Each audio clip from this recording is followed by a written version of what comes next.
Hello everyone, factoring in today's first video, we're going to have a look at weather next week to 10 days for today's first video. It's going to take us to around the 16th of December. So we're going into the middle part of the month with the week to 10 day updates. Actually, we'll be able to extend out a little bit beyond that with the extended GFS. We'll also have a look at Beijing Climate Centre for the next 40 days as well. So that takes us into the start of 2019. And I'll bring you up to date with all of the latest developments. Coming up this evening, we are going to have the 16th Christmas update, so that'll give you around 7 o'clock this evening. So, been talking over the past few days about the Scandinavian high. It did look a couple of days ago as though it was going to take the high pressure up to Scandinavia next week. Turn wind into the east, pull cold air out of Russia, across northern Europe and into the UK. Yesterday's video highlighted a bit of model wobbling that was going on about this easterly Scandinavian high.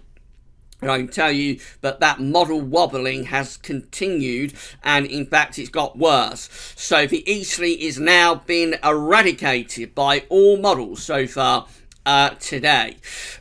We are still going to get the high pressure to Scandinavia early next week, but it looks as though at the moment the energy is going to be too great in the Atlantic to allow that Scandinavian high to take over and to get wind into the east.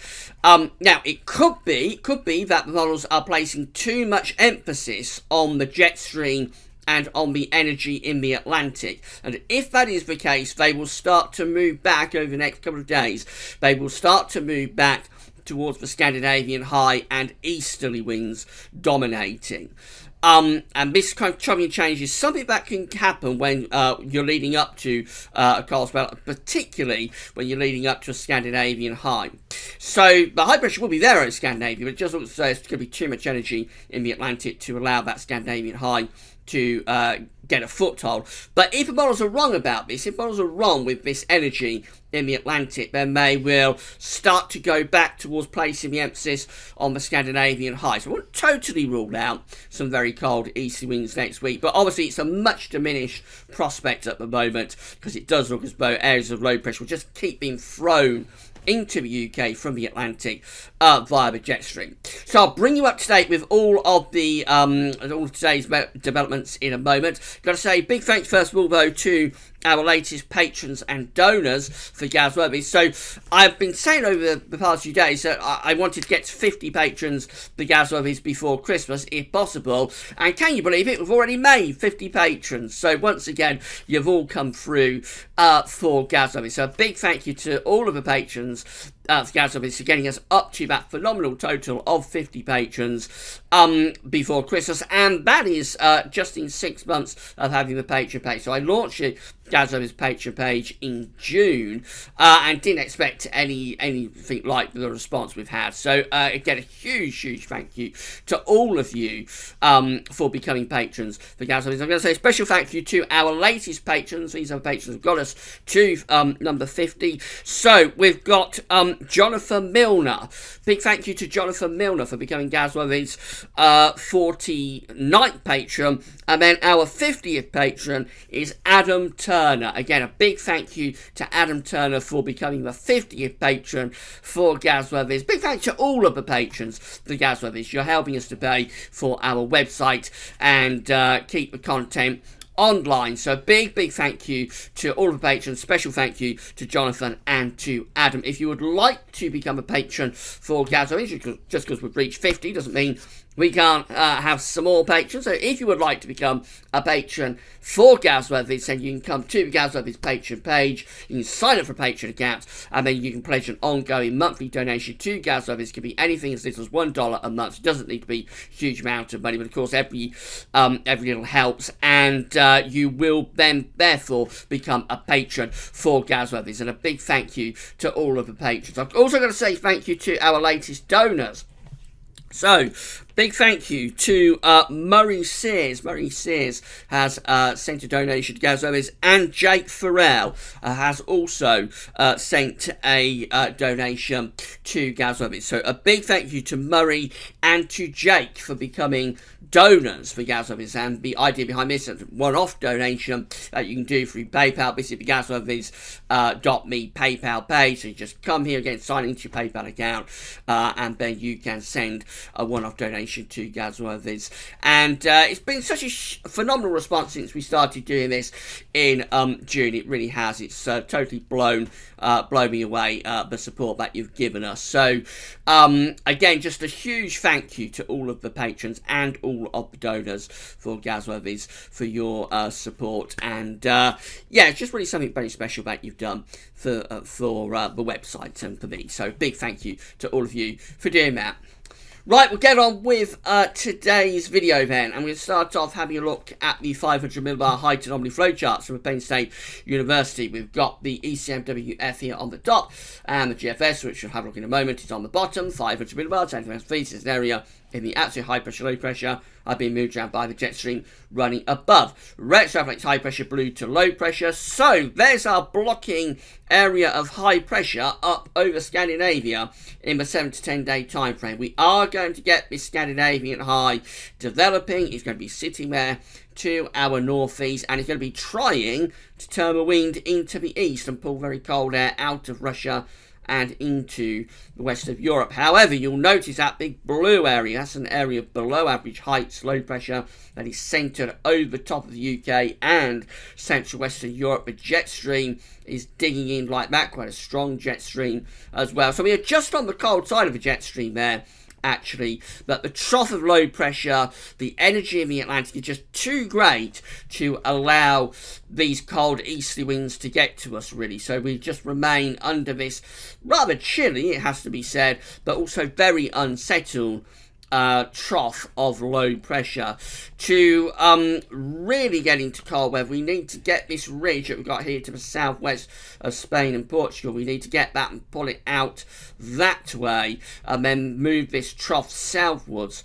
And then that would allow the high pressure over Scandinavia to properly sink into Scandinavia and get those winds into the east. It's just not quite lined up right, but it's not far away. It wouldn't take that much of adjustment to allow those cold easterly winds to get to us. We just need to change the pattern ever so slightly. This is how the GFS is looking. If anything, the Scandinavian high looks even better. It's properly there over Scandinavia and going back into the west of Russia as well. But again, we've got this trough of low pressure in the Atlantic and running through the UK. The jet stream indicated by the black lines just to the south of us. So again, the cold air that's trying to come out of Russia and into northern Europe is just being kept at bay, really, by this trough of low pressure. And again, we've got this ridge down to our south from the Azores moving into Spain and Portugal. That's a complicating factor that needs to be pushed back that way to really allow us to get into a cold pattern.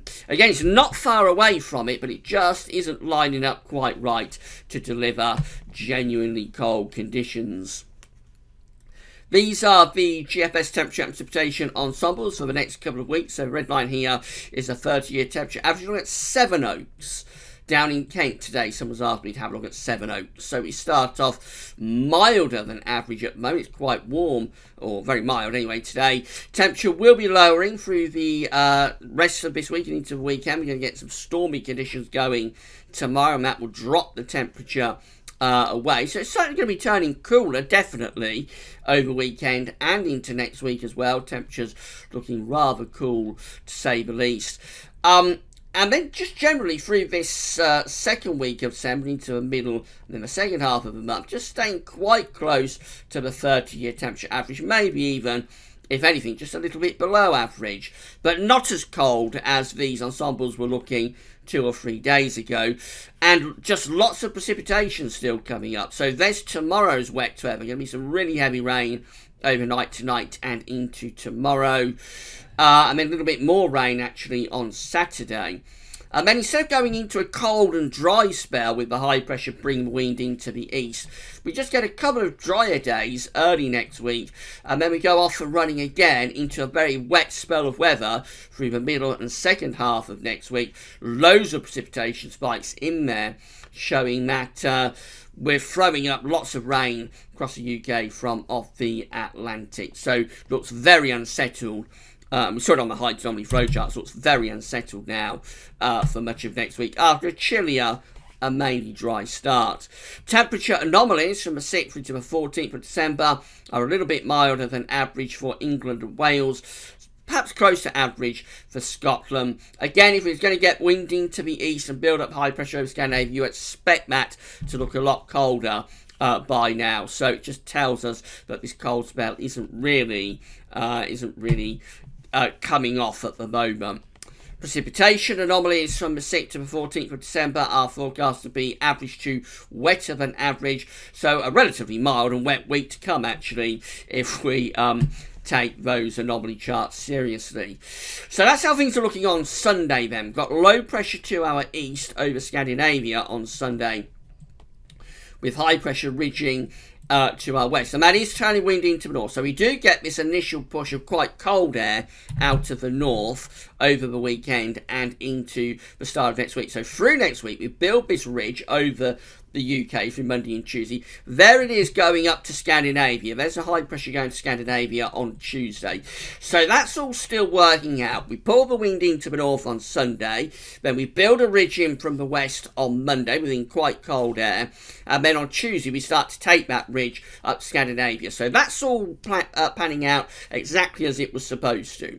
So we start next week mainly dry, quite cold, could be wintry showers down the eastern coast. The problem is all of this energy in the Atlantic. Deep areas of low pressure are already putting this ridge under stress as it's starting to move up towards Scandinavia, and so that's how things look on Wednesday next week. Now we have got a genuine Scandinavian high there. We've got a 1030 millibar area of high pressure over Scandinavia. You can see it's trying to pull those winds into the east and does so for much of northeastern Europe.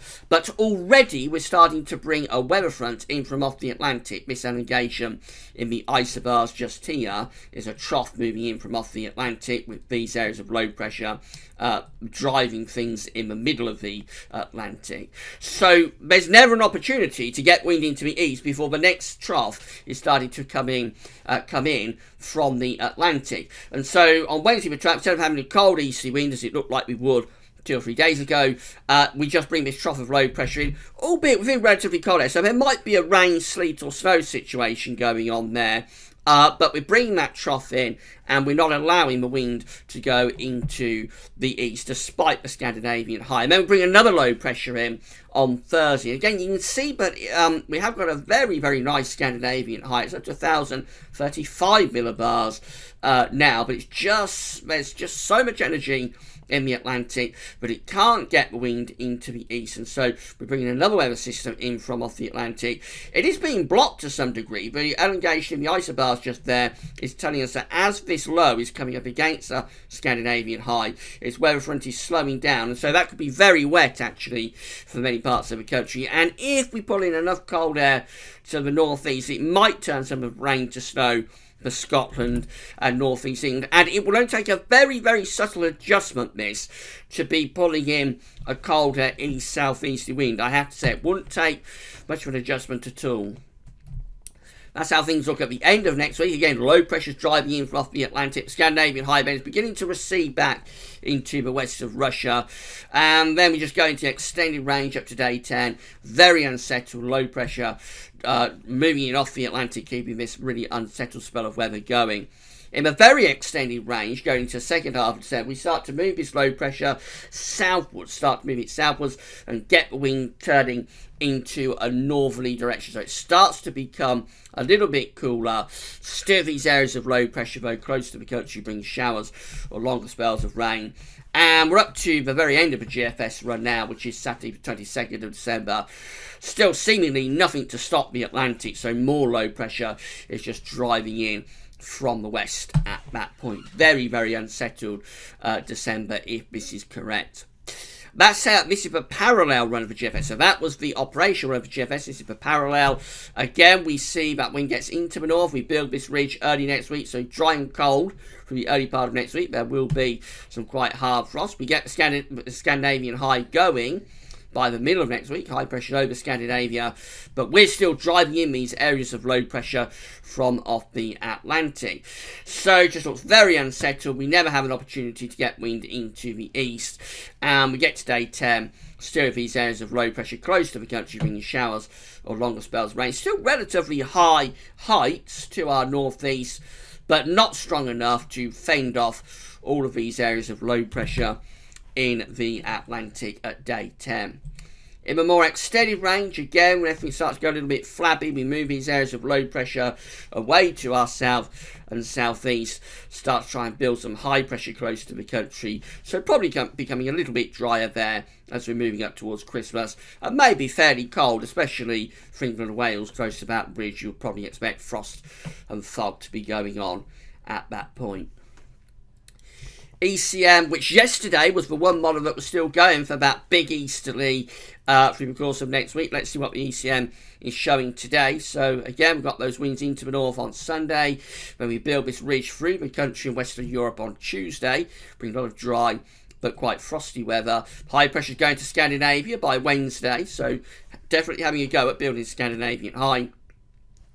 But now, similar to the other models, it's the energy in the Atlantic that is the main driving factor through the course of next week. So we don't get the wind into the east with the ECMWF. It's backed away from that. It's coming to line, if you like, with the GFS, which is quite unusual. The ECM tends to be the best model, but it isn't flawless, and sometimes it does actually overdo winter easterlies.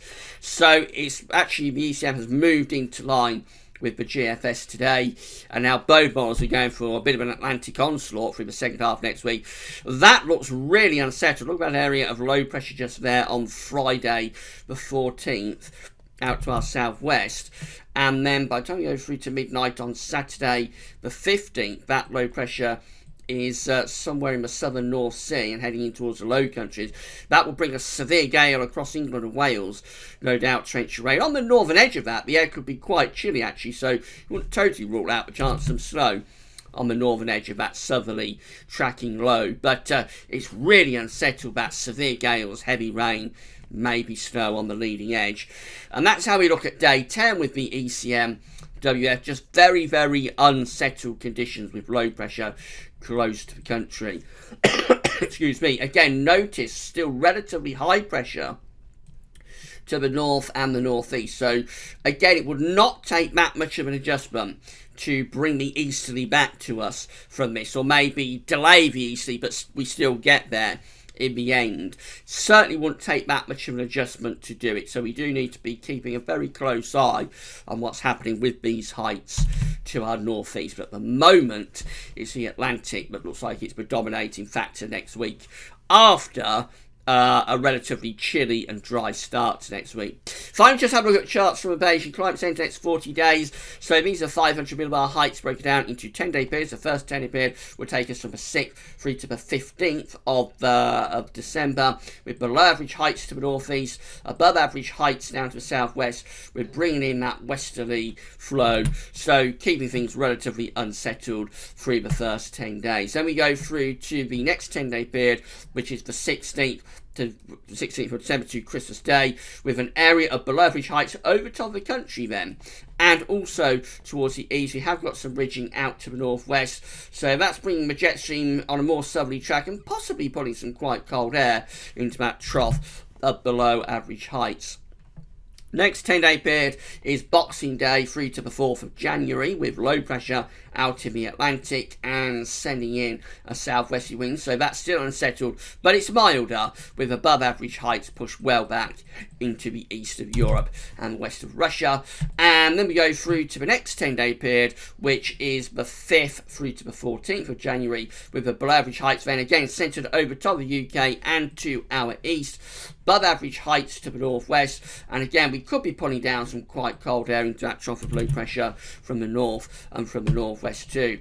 Temperature anomalies in the week ahead are close to average, a bit below average in the next 10 days I should say, are a little bit above average for England and Wales, a little bit below average for Scotland. The next 10-day period, the 16th through to Christmas Day, is actually a bit cooler than average. Not particularly cold, but it's certainly a bit below average in that 10-day period. But then the next 10-day period, from Boxing Day through to the 4th of January, is actually going a little bit milder than average, very changeable conditions. And then we go through to the final 10-day period, which is the 5th to the 14th of January.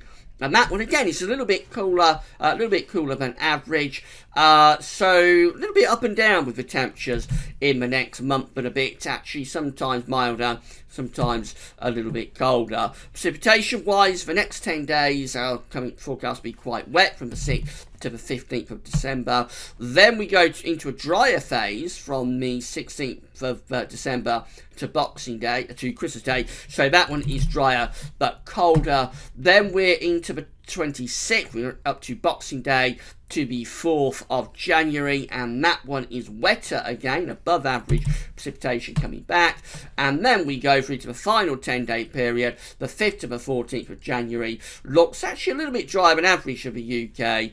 It's a bit wetter than average to our south. That one again going colder but drier there. So very uncertain period coming up. Lots of chopping and changing going on with the model output. At the moment, they've all backed away from that easterly, but we do still build a high pressure over Scandinavia, so it will be there next week. It will be a player, albeit perhaps not the driver for us, but it certainly isn't going to be, certainly is going to be there up to our northeast. And whilst it's there, we have to be watching out closely, because if these models are placing just a little bit too much energy into the jet stream and the Atlantic and the low pressure systems, then that Scandinavian high could prove to be rather stronger and rather more important than the models are saying it will today. So watch your space. Let's see whether we're going to get any final twists and turns on this. But at the moment, it looks as though after a cold and dry start to next week, Monday and Tuesday,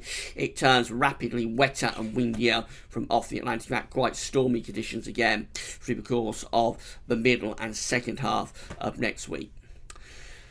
Right, so this evening we're going to have your 16th Christmas update, and then tomorrow, of course, it's JMA Friday, so have your month ahead, look ahead, and we'll have a look at weather for next week to 10 days as well tomorrow. So come back for that then.